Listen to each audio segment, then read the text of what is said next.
We've heard a lot about gas prices, oil prices here, but this war is affecting a lot more than that here in DFW, in fact. Today we've got Will Anderson, the editor-in-chief at the Dallas Business Journal, with us to walk through some of the ripple effects that we're seeing from the Middle East all the way here to DFW. Will, thanks for being in with us again today. Of course. So let's start with gas prices because, you know, oil and gas prices, they affect everybody. What are we looking at here in North Texas specifically?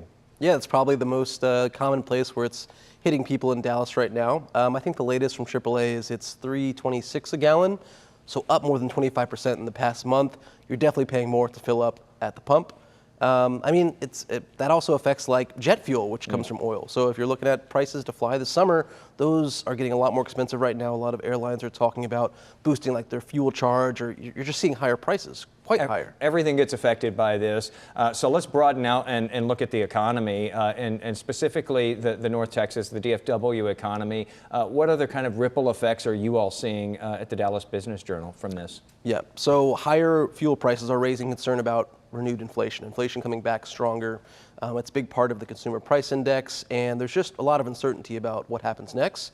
So if prices raise, that's going to trickle down to all sorts of things. We've already seen mortgage rates climb back up. It dipped back down below 6% for the first time in years in late February, and now it's back up above 6%. So that then goes down the line to a lot of different kinds of borrowing, a lot of different kinds of costs, and overall consumer prices, there's fears that consumer prices could keep creeping higher because of this. I was just talking to somebody about mortgage rates earlier today, and you know, maybe some people don't connect the dots and figure out that mortgage rates are a direct result of some of the turmoil that's going on the other side of the world, but all of these things are connected. They are connected, and sometimes it's circular, right? Because there's fear, which causes inflation. Inflation causes fear. But yes, if the Federal Reserve decides because CPI, consumer price index, stays high, they will not lower interest rates again until, you know, maybe they do it later in the year, maybe not at all.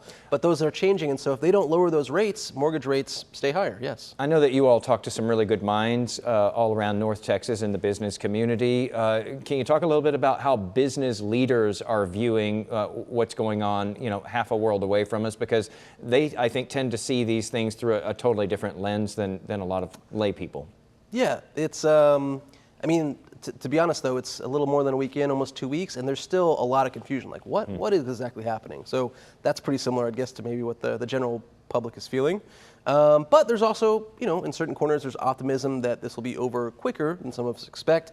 I know BlackRock CEO Larry Fink was just saying yesterday that he doesn't think this is going to go on a long time, that this could be, you know, a short-term impact, and then, you know, maybe a more stable Middle East is actually beneficial to the economy down the road, but we don't know. And unlike the tariff situation where you can kind of walk things back, cancel tariffs, there are pieces here that you can't really put back in the box easily, and that it's out of the U.S.'s control, some of it. So yeah, I think ultimately we don't know.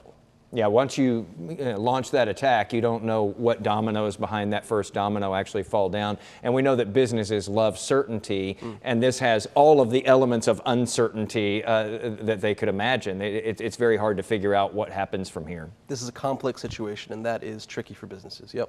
Will Anderson, the editor-in-chief of the Dallas Business Journal. Read them online to get smarter. Thanks so much for being with us, Will. Thanks, Jason. Really appreciate it.